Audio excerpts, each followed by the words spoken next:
Middle east में tensions अपने high पर चल रहे हैं। कभी भी इजराइल और ईरान के बीच ऑल आउट वॉर स्टार्ट हो सकती है। रिसेंटली कुछ फाइटर जेट्स ने ईरान में एक ऑपरेशन किया जिससे हमास लीडर इस्माइल निपट गया, लेकिन किसी ने भी ये अटैक क्लेम नहीं किया है एंड इंडिया ने भी ऑफिशियली कोई कमेंट नहीं किया है। इसीलिए दी जियोपॉलिटिकल स्ट्रेटेजिस्ट भी कंट्री का नाम नहीं लेगा। सेम नाइट लेबनान के बेरूट में हिजबुल्लाह के फौज शुकर को भी इजराइल ने मार गिराया है। यहाँ पूरी टाइमलाइन को डिटेल में समझते हैं एक एक करके क्या क्या हुआ है, क्योंकि सब कुछ बहुत जल्दी हो रहा है। सबसे पहले 27 जुलाई को कुछ रॉकेट्स आकर इजराइल के गोलन हाइट्स वाले एरिया में गिरे, जहां अनफॉर्चुनेटली 12 छोटे बच्चों की मृत्यु हो गई जो एक फुटबॉल फील्ड में खेल रहे थे, और उसके साथ 30 पीपल मोर वर इंजर्ड। फिर इजराइल डिफेंस स्पोक्सपर्सन ने क्लेम किया कि हिजबुल्लाह जो लेबनान में एक्टिव है उसने ये रॉकेट से अटैक किया है। He said our intelligence is clear, Hezbollah is responsible for the killing of innocent children. लेकिन हिजबुल्लाह ने डिनाई कर दिया क्योंकि अनफॉर्चुनेटली बच्चों की मृत्यु हो गई थी।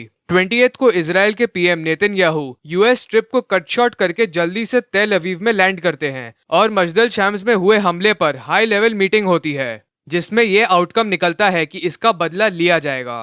Lebanon starts preparing for an attack. US officials ने लेबनान को बताया था कि देखिए इजराइल तो अटैक करके रहेगा, हम बस इतना कह सकते हैं कि the capital Beirut would not be targeted. उसके बाद पूरी दुनिया इंक्लूडिंग यूएस एंड इंडिया अपने सिटीजन्स को लेबनान में वार्निंग सेंड करती है और लिमिटेड मूवमेंट की एडवाइस देती है। 30 जुलाई शाम 8 बजे बेरूट में इजराइल स्ट्राइक करता है और हिजबुल्लाह कमांडर जो गोलन हाइट्स में अटैक करने के लिए रिस्पॉन्सिबल था उसे मार गिराता है। इंटरेस्टिंगली यूएसए भी फौज शुगर को मारना चाहता था और $5 मिलियन की बाउंटी भी थी। अब इजराइल उसे क्लेम करता है, यानी देखते हैं। अचानक से next day early morning Hamas ने अनाउंस किया कि उनका चीफ इस्माइल को इजरायली एयर स्ट्राइक द्वारा असैसिनेट कर दिया गया है in a guest house in the Iranian capital of Tehran. इस पर इजराइल ने अभी तक कोई कमेंट नहीं किया है, बट इजराइल ने अभी जस्ट क्लेम किया है कि उसने मोहम्मद दैफ जो कि हमास कमांडर है उसे 13 जुलाई के एयर स्ट्राइक्स में मार गिराया था। ये air strikes Israel declared safe zone for civilians में हुआ था, जहां 19 Palestinian people were killed.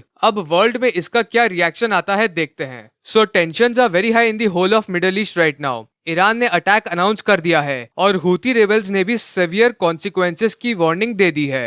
US को इसके बाद 12 वॉरशिप्स डिप्लॉय करनी पड़ी है मिडिल ईस्ट में। If there is any new update I will make a video on that. Till then keep watching the geopolitical strategist. जय हिंद।